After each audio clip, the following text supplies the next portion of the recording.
Welcome to Things You Can't Live Without, the science podcast where we turn the spotlight on those items from our daily lives that we rely on the most.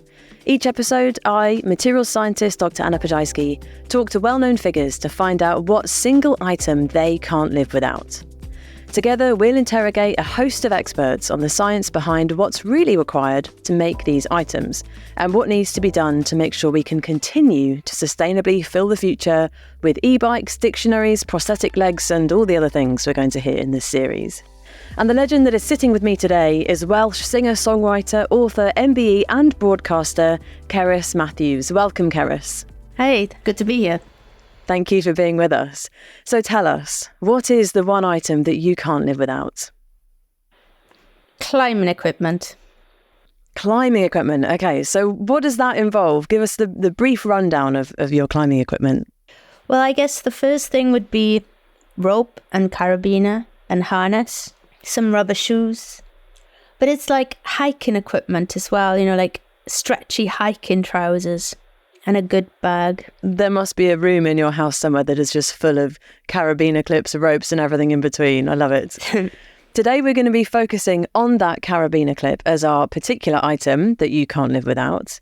And to take us through the past, present and future of aluminium and the carabiner clip, we're joined by climber, librarian and climbing curator Nigel Buckley and Rio Tinto's Chief Technical Officer Mark Davies. Welcome to you both.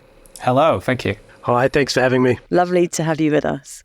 But before that, Cerys, tell us a little bit more about your climbing equipment. Where did your love of climbing first begin?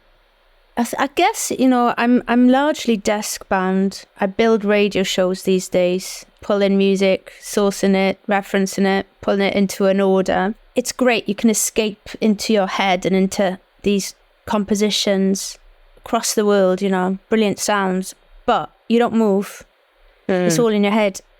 And I got into climbing by a complete accident, really. I wanted to do some hiking. So for my 50th, I went to do the Everest trek, the base camp one. And I thought, I'm a bit scared of heights. Okay. And I thought, I'm going to just start. I literally live next door to an indoor rock climbing center. And I thought, I'll just go there, get my head round ropes and tying knots is the only exam I've ever failed in my life. I got sent to do a sailing course when I was a kid and it was awful. So I thought let's just face the fears and start climbing. And I went and I just simply got hooked. So you went to base camp on Everest? Yeah. Wow, what was that like? It's the best thing I've ever done in my life, easily. Wow. And how long did the full trek take you? We took it slow because of the boys. Right. So I think we were out for about 11 days total, including stays in Kathmandu, which is absolutely brilliant as well. The slower you go, the better. You just zigzag up and down. I was the only one that got altitude sickness. Oh, wow. I was the one most keen to do it, and I was the only one that got altitude sickness, so it's quite funny.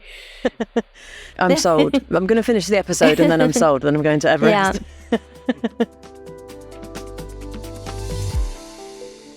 I'm sure these sorts of treks don't come without risk. A part of your climbing must be at least getting over the fear of it, good faith in the equipment that you have. And our question on this podcast is, what can't you live without?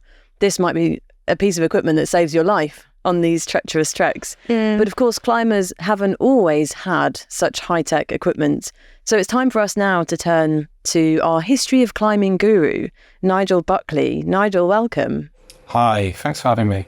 I certainly can't live without my climbing equipment. Yay. How long have we been climbing for? So the appreciation for altitude on the summit took a long time to take hold. From the 14th century, I have records of people going up mountains for religious reasons, meteorological, scientific, survival, for food. But sort of climbing as a pursuit, as a sport in its own right, a really sort of first attempt on a mountain for summit was 1492 on Mont Aiguille in France. That was led by Antoine Deville.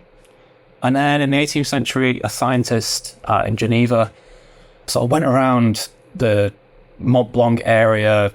I don't know what he was doing. Maybe it was word of mouth. But in my imagination, he was pinning up posters offering a reward for the first person to summit Mont Blanc, which was done in 1786. And Saussure himself later did it. I think it was the following year. He had 18 guides, food, wine. He had foie gras. Yeah, mattresses. Wow. He took a green curtain with him, and they toasted on the top. What was the green curtain for? I think to go around his bed. I imagine it, so getting changed and stuff. And then alpinism really takes hold in the mid-19th century.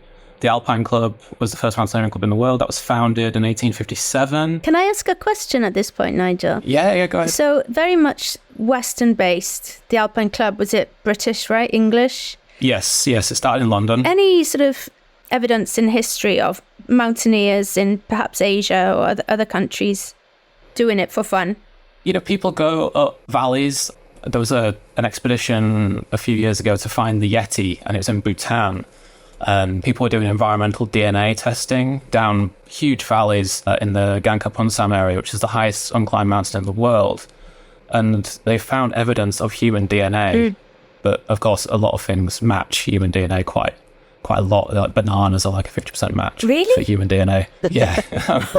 But the idea that you've gone down a valley that no one's ever been down, probably it's not true. I'm also thinking about people sort of fleeing persecution as well, being pushed to the extremities. Usually mountains are political, geographic borders. So the summit is often in the way. What people were interested in altitude-wise is passes, the calls. Yeah. How do you get from one place to the other?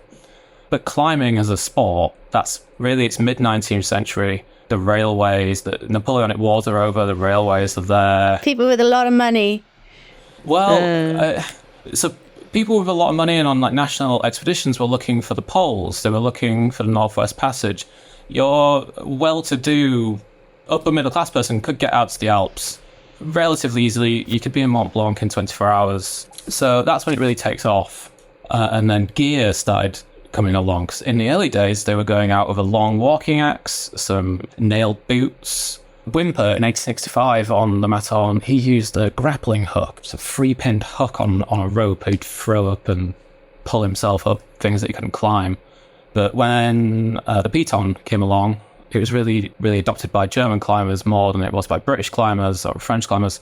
And pitons you could hammer into rock to climb things that you couldn't previously climb safely. What's a piton for those of us who are not climbers? A piton came in different shapes, but basically it was a sort of arrow of metal. And they would be really thin, so sort of knife blade, and you'd also have like 2-inch wedges and different sizes in between. And you'd hammer them into cracks, which is a sort of precursor to the bolt, which came along later. And these are all different pieces of equipment that you hammer into the rock face to prevent you from falling very far, is that right? Yeah, you would fall down to the last one that you put in if it holds.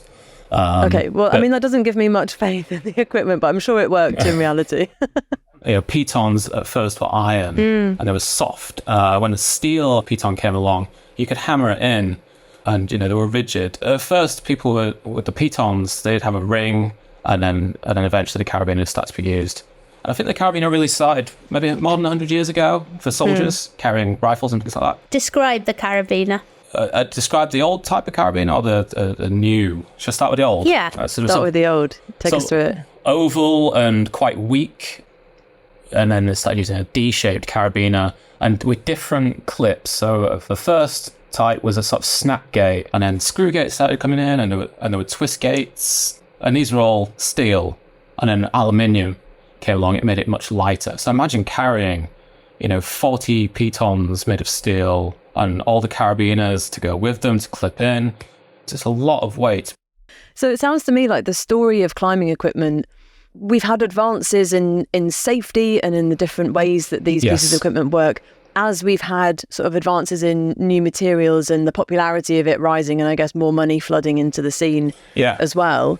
I really want us to dig down now into the materials specifically. We heard about Otzi the Iceman. All of his materials were wood, mostly. All of his climbing equipment was wood and natural materials. And then we've gone on from there to hemp ropes. And then, in recent centuries, polymers and plastics, nylon being a particularly good one for climbing, very lightweight, very strong. we're focusing in this podcast on aluminium. And you mentioned aluminium as being a real step forward in climbing equipment, mostly thanks to the fact that it's very lightweight compared to the iron or steel alternatives. Cerys, any idea where aluminium comes from today? No. Any guesses? Africa. Somewhere in Africa, Okay. a country. Somewhere in Africa. Well, we will put this question to our expert and joining me in the studio today, Mark Davies, Chief Technical Officer at Rio Tinto. Can you answer this question for us? Where does aluminium in our climbing equipment come from? So Cerys did a pretty good job. Actually, Africa is one of the places that the raw ore for making aluminium comes from. Aluminium ore is called bauxite, and it's little round marbles, little orange marbles. Oh, cool. And it's formed by weathering in tropical regions. So rain washes away the other minerals, and you're left with these little balls that contain about 25% aluminium. Okay, nice. And so most of the world's aluminium bauxite is mined in either West Africa, Northern Australia, or Brazil. Okay, so well done, Cerys. Smashed it. And how does aluminium compare to some of the other metals that we've been talking about on this podcast, particularly steel and iron? So the real advantage of aluminium is that it is very light for how strong it is. And it's also very corrosion resistant. And probably the biggest example is actually aviation and space. Since World War II, every plane that you would have been in, every rocket ship would have been made of aluminium because of this combination of strength but lightweight. Right. Aluminium itself, in the story of metals, we're talking here about climbing equipment, it's relatively young, isn't it? We haven't known about it for that long. It's very young as an actual metal, actually probably similar timing to the climbing story. So the aluminium salts were used back in history. The Romans used aluminium salts to preserve wood, but actually making it into a metal is really like an 1880s type invention. 1880s. Okay, so we started making what with it first? Yeah, look, the first recorded examples of aluminium were probably in the Napoleonic times.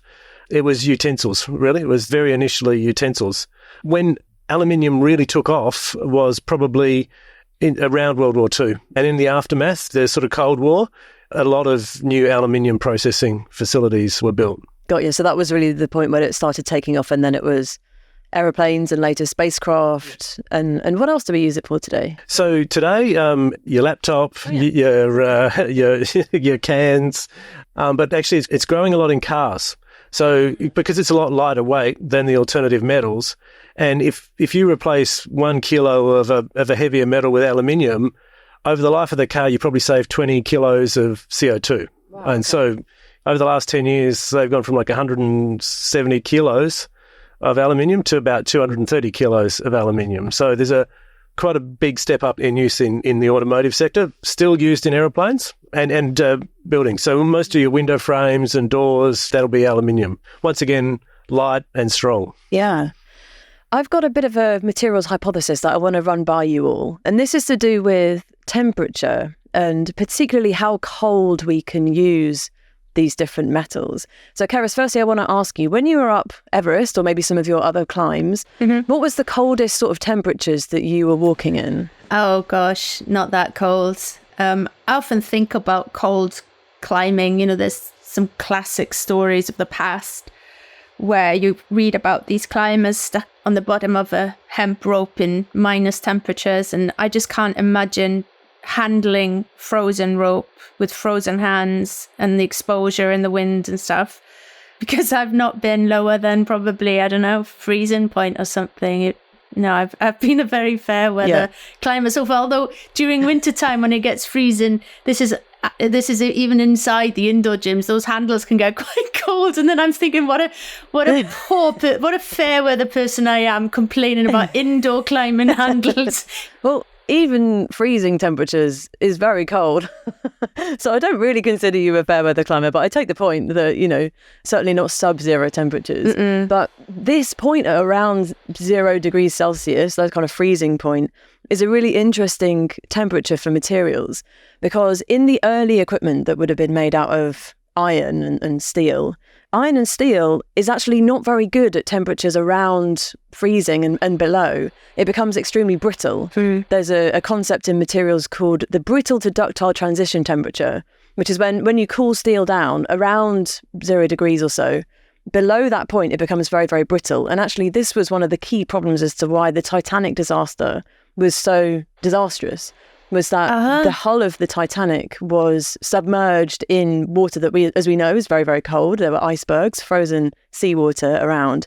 And when it hit the iceberg, it was below its brittle to ductile transition temperature. So it basically caused it to shatter a bit like glass rather than denting. If it was any warmer, it would have sort of dented and potentially not been quite so disastrous. And 0 degrees is not that cold, is it? It's not that cold. And I'm sure some of the early climbers with their iron and steel components would have been below that temperature. So that's another added element of danger. There's quite a lot of stories of people being on the north face of the Eiger. So on the north face of the Eiger, you'd be with two ice axes, two technical short ice axes, and crampons with front points.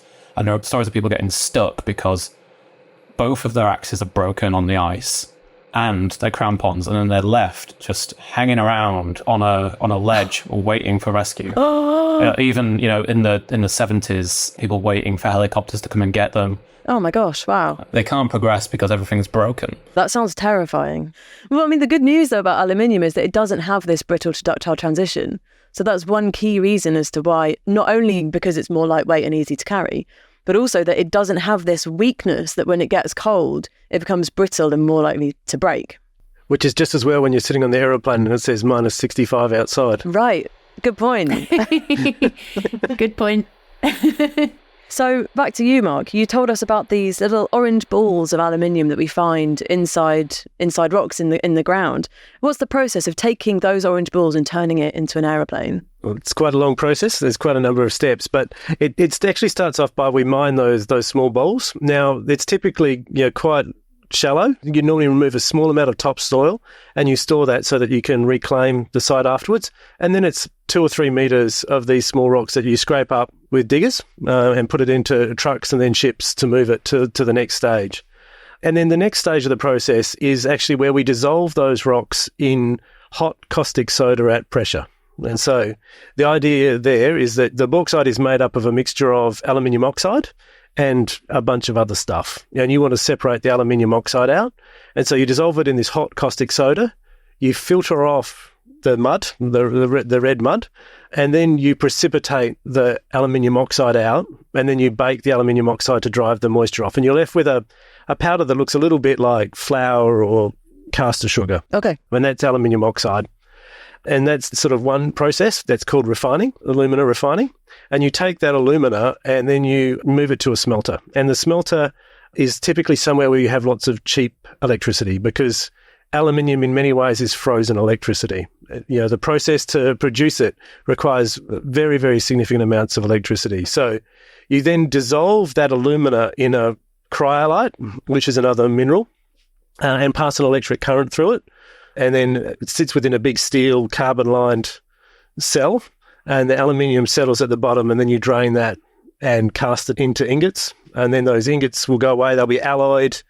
They'll be rolled into sheet, which will then be folded. Lots and lots of little folds and turned it into an aeroplane. And turn it into an airplane. Amazing. So there's a sort of chemical process at the start to refine the aluminium oxide, and then an electrochemical process that gets us the metal itself. Absolutely. And then you can process that afterwards. The biggest environmental footprint with aluminium is its carbon footprint, because you use so much electricity. Unless you're using green electricity, hydropower or renewables, you have a very large carbon footprint. So the average carbon footprint around the world is about 12 tonnes of CO2 per tonne of aluminium. Now, if you're making it with coal-fired power, that's about 18 tonnes of CO2 per tonne of aluminium. If you're making it with pure renewables, so we have a massive hydropower system in Canada where we make the most of our aluminium. And so even with zero carbon electricity, because you use a carbon anode in that electrochemical process, you still get about two and a bit tonnes of CO2 per tonne of aluminium. Okay. So the chemistry of the process, it gives off CO2. Is it ever possible to make completely carbon neutral aluminium? Yes. What? Well, we're Okay. working. Well, I hope so. It's probably Amazing. That's actually one of our key R&D efforts, this ELYSIS technology. In collaboration, actually, we're working with the government of Quebec and Alcoa and the government of Canada and Apple. And what happens in that is that we replace that carbon anode with an inert anode. And so we put the electricity through, you get aluminium and you get oxygen coming off instead of now. Nice. This has been the holy grail for the aluminium industry. It sounds like a secret thing. Are you allowed to tell us all this? Even my team won't tell me what that inert anode is made of. It is very secret. So, like, you know, even though the team that works for me won't tell me what it's made of. Diamonds. Yeah, we're going to say some materials and we're going to read your facial expressions and see if we can get. But I don't know if your MacBook has it, but we actually sold the aluminium from that first process to Apple, because Apple actually put some money in to help develop this technology. So some MacBooks have this aluminium. Is it safe for climbing on? Yes, yeah, absolutely. So when we sell the raw aluminium, it's sort of like 99.99% pure. To make it into things like planes and carabiners, you alloy it. So you add a little bit of copper or zinc or manganese. Then you heat treat it to get the sort of exact properties that you want. And so actually, one of the reasons that we need to make new aluminium is because when you recycle, some of these alloys build up and you get properties that you may not want. So what's the negative then? Why isn't all aluminium zero carbon? Because we're actually literally only in the middle of inventing this technology as we speak. Okay, so it's a pilot project right now. The other thing that we have to do is that we have to really build out the world's renewable energy. So it's a scaling issue. It's also a coordinating issue to make sure that the electricity it is being powered by is coming from sustainable sources as well. The amazing thing is if we're going to really move to a zero carbon economy, that we need to transition to renewable energy. And renewable energy uses a lot of metals. Like I think it's over 6 billion tonnes of metals will be needed between now and then most of that's going to be aluminium, steel, copper. Is there a cost aspect to this? There will be, yes. Yeah. So primarily because you do need to rebuild your smelter. Yeah. And a smelter today is several $1 billion. And so you have to have a price incentive that says, we're prepared to pay more versus regular aluminium. Right, because I would always love to believe that people are wanting to decarbonise out of the goodness of their heart and, trying to do the right thing. But there must have to be a financial incentive for it to... There absolutely is. Now, obviously, the wonderful thing about aluminium is it's sort of infinitely recyclable. And actually, I think the statistic is that 75% of the aluminium that's ever been made is still in circulation because we just keep recycling it. Wow. Now, as I said, you typically you can't use that recycled for everything, but we're actually doing research on how you can make alloys that are more tolerant of contaminant. So, Cerys, I would like to transport you to an imagined future in which we can't find any more bauxite, in which there is no more aluminium, in which there are no more carabiner clips. What would life without your beloved climbing equipment look like? That's the point. Once you introduce the carabiner into your life, you don't just use it for climbing. You use it to carry your house keys. You use it to hang your car keys. You use it to hang your hat from your rucksack. I mean, you can't live without carabiners once you've been introduced to this snapping loop bit of metal. What would I do? I'd probably cry. I know. The thing is, the beauty with a carabiner is it's such a simple design. It's such a small item, but it's such an enabler. And it's also the promise of an adventure, all in one little loop of metal. And so just to hold it makes you feel happy. I love that. Maybe without it, you'd have to learn how to do all those knots properly because you'd end up tying things with rope instead of carabiners. Then I wouldn't think Nigel would be in a hurry to climb with me. Santa bought me a book of knots. I am trying. I promise. I know it's important. Very. It's fatal not to learn. Literally. I've got a question. Like, so if you can't use aluminium, is there another metal that is light and usable for this kind of scenario? Yeah, we'd carry steel, wouldn't we? Just steel, Cerys? back to the heavy. Yeah, we just get fitter. You can carry them. Maybe titanium. Titanium's pretty lightweight. It's quite expensive. That's even harder to make. It's even harder to make. Okay. I think, climbing is all about making things work with what you've got. Yeah. I think it's in Czech Republic where they just tie knots and use those as protection in cracks. So just tying knots in some nylon sling and slotting them in. Yeah, it's all about working with what we have. So then that's not such a scary future after all, but I think we still don't want to live without aluminium. No, I'll keep it. Overall, I think we'd like to keep it. So, Mark, what's the one thing that needs to happen? What for you would be the key breakthrough that you want to see? Look, I'm going to cheat and give you two things. Yeah, so I think we need to move to zero carbon electricity to start with, because without that, none of our processing is going to be decarbonised. And then secondly, develop and scale up ELYSIS technology, which is this inert anode. Yeah, those are the two critical steps. There's a lot we need to do in the mining and the refining as well, but those are the ones that will really make a huge difference to the carbon footprint. And how optimistic are you that we'll get there? I'm certainly very optimistic on ELYSIS, and I'm optimistic on renewable energy in lots of parts of the world. I think the challenge is, can we go fast enough? And I think that requires a real partnership between governments and industry and society to roll out those low carbon renewable energies faster. Nigel, you've seen the full story of climbing equipment from the start. Is there anywhere that you're excited to see it go next? I'm always interested in lighter gear. I think all climbers are. But yeah, if I could buy recycled aluminium climbing equipment, certainly. I'm really excited about lots of new people coming into climbing. I think the Olympics, and there are more women climbing in climbing gyms than there are men, which I think would be great for, if we want to call it sport, our sport or pursuit or whatever it is that we do. Can I also add, it's a great sport to start when you're over 50 as well, because you can continue climbing, especially when you're wearing a harness and a rope, until you pop off this mortal coil. And if you like crosswords, it's a great sport. You've inspired me. Cerys, what terrifying rock face awaits you next? Well, I'm currently talking to you with a titanium arm. You mentioned titanium. I broke my arm recently, not climbing, but walking into a library. Go figure. Oh, well, there's everyone's warning. Avoid libraries. So I'm learning the pursuit of one-armed climbing as we speak. Nice. Which is interesting.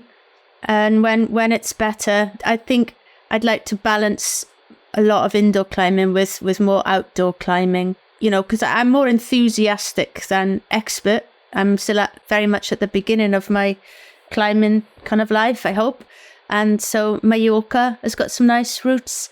I've never climbed, funnily enough, in Wales, but I have climbed in the Alps and in England. So maybe Wales is calling to at some point.